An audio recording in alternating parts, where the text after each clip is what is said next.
নৱনিযুক্ত ব্লক কংগ্ৰেছ কমিটিৰ সভাপতি বিষ্ণু জয়সীক বিপুল আদৰণি দলীয় নেতাকৰ্মীৰ।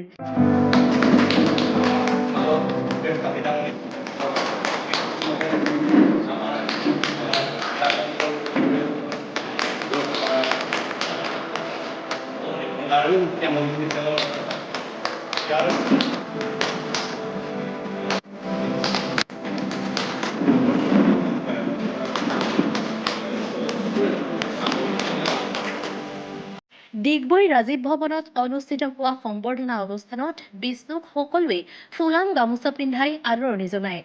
বিদায়ী সভাপতি বিনোদ খাৰিয়াই প্ৰথমে নৱনিযুক্ত সভাপতি বিষ্ণুক গামোচা পিন্ধাই আদৰণি জনোৱাৰ লগতে শুভেচ্ছামূলক বক্তব্য ৰাখে। নতুনকৈ দায়িত্ব লাভ কৰি সকলোৰে সহায় সহযোগিতা বিচাৰি বক্তব্য ৰাখে বিষ্ণু জয়সীয়ে। অনুষ্ঠানত জ্যেষ্ঠ কংগ্ৰেছী নেতা ভাস্কৰ জীৱন বৰুৱা, ৰাজীৱ মৰাণ, মিথুৰাম ৰজক, বিৰাজ ৰাজকোঁৱৰ, ৰুণাশ্ৰী শইকীয়া, লক্ষেশ্বৰ মৰাণ, গুণমণি বৰগোহাঁই, ৰাণুমণি কোঁৱৰ, যুৱ কংগ্ৰেছৰ পুলিকান্ত মৰাণ, মুনীন্দ্ৰ দাসসহ শতাধিক নেতাকৰ্মী উপস্থিত থাকে।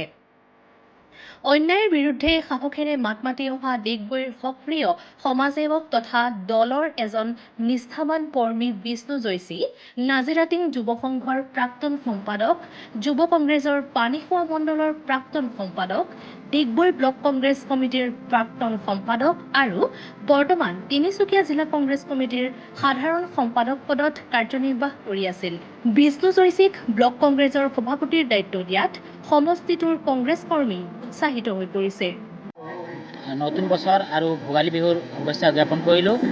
লগতে আজি এই সম্বৰ্ধনা অনুষ্ঠানত আমাক অসম প্ৰদেশ কংগ্ৰেছ কমিটিৰ তৰফৰ পৰা শ্ৰীযুত গৌৰৱ গগৈ ডাঙৰীয়াই যি মোক সভাপতি পদৰ নিযুক্তি প্ৰদান কৰিছে, তেখেতক মই ধন্যবাদ জ্ঞাপন কৰিছোঁ।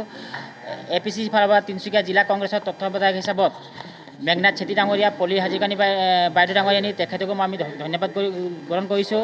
তিনিচুকীয়া জিলা কংগ্ৰেছ ফালৰ পৰা আমাৰ সভাপতি দুৰ্গা ভৱিষ ডাঙৰীয়া, তেখেতকো মই ধন্যবাদ জ্ঞাপন কৰিছোঁ।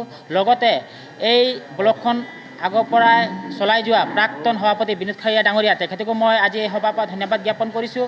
লগতে আমাৰ এই ডিগবৈ সমষ্টিত প্ৰত্যেকটো মহিলা কংগ্ৰেছ, মণ্ডল কংগ্ৰেছ, বুথ কংগ্ৰেছ আৰু জিলা কংগ্ৰেছৰ প্ৰত্যেকটো বিষয় বিভাগে মোৰ ফালৰ পৰা মই ধন্যবাদ জ্ঞাপন কৰিছোঁ।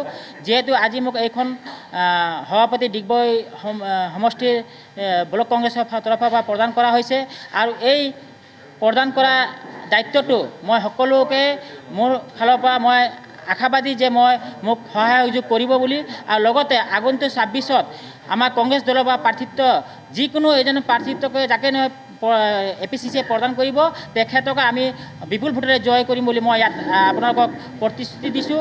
আৰু লগতে আগন্তুক 26ত যি আমাৰ বিধানসভা ইলেকশ্যন হ'ব, সেই বিধানসভা ইলেকশ্যনত আমাৰ কংগ্ৰেছ দলৰ প্ৰাৰ্থিত্ব জয় হ'ব বুলি মই 100%।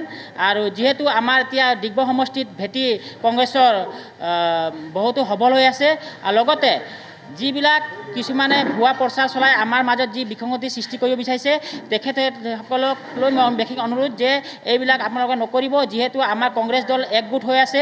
আজি ইমান বছৰ বিনোদ খাৰিয়া ডাঙৰীয়া চলাই গ'ল আৰু এতিয়া মোক দায়িত্বভাৰ পোৱাৰ পিছতো মই আশা কৰিছোঁ যে আমাৰ লগত থকা যিবিলাক ব্লক কমিটি থাকিব, তেখেতবিলাকে আমাক সহায় সহযোগ কৰিব, মহিলা কংগ্ৰেছে সহায় সহযোগ কৰিব।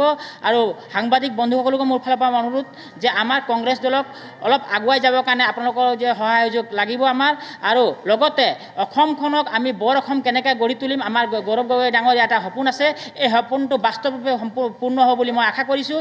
যিহেতু অসমত আজি দুৰ্নীতিৰ পৰা লৈ ভ্ৰষ্টাচাৰৰ পৰা লৈ গোটেইখিনি এনেকুৱা অৱস্থা এখন হৈ গৈছে যে ঋণমুক্ত অসম গঢ়িবৰ কাৰণে একমাত্ৰ কংগ্ৰেছ দল, আৰু এই কংগ্ৰেছ দলে 2026ত অসমত চৰকাৰ গঠন কৰিব। আৰু আমি গোটেইখিনি আশাবাদী। ইংৰাজী নৱবৰ্ষৰ আৰু আজি ভোগালী বিহুৰ সকলোকে শুভেচ্ছা জনাইছোঁ।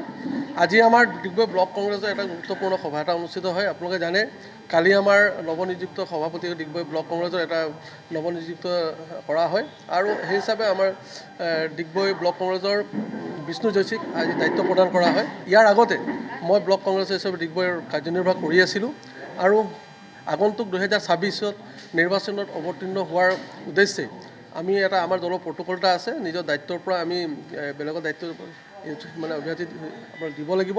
সেই হিচাপে আমাৰ যি প্ৰট'কল আছে, সেই হিচাপে আমাৰ বিষ্ণু জয়সীক দিয়া হৈছে।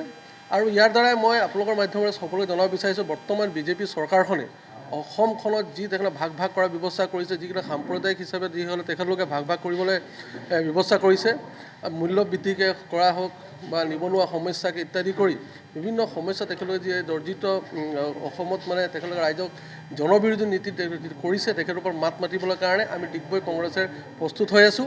আৰু এটা সবল নেতৃত্ব ডিগবৈত আমি এখন আগন্তুক নিৰ্বাচনত বিজেপিক আমি পৰাভূত কৰিবলৈ কাৰণে প্ৰস্তুত হৈ আছোঁ। আমাৰ ডিগবৈ ব্লক কংগ্ৰেছৰ নৱনিযুক্ত সভাপতি শ্ৰী বিষ্ণু জয়শ্ৰী ককাইদেউক শুভেচ্ছা যাচিছোঁ এই তেওঁৰ নতুন এপইণ্টমেণ্টৰ কাৰণে।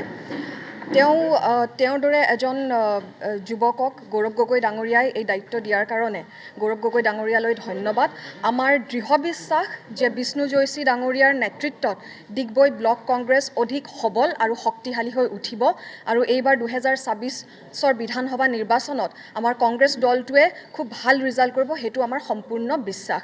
লগতে আমাৰ বিদায়ী সভাপতি প্ৰাক্তন সভাপতি বিনোদ খাৰিয়া ডাঙৰীয়ালৈ ধন্যবাদ। তেওঁৰ যিখিনি অৱদান, তেওঁ যিখিনি আমাৰ ডিগবৈ ব্লক কংগ্ৰেছক ইমান ধুনীয়াকৈ আগবঢ়াই লৈ গ'ল, তাৰ কাৰণে অশেষ ধন্যবাদ। Thank you. Bureau report B+ NE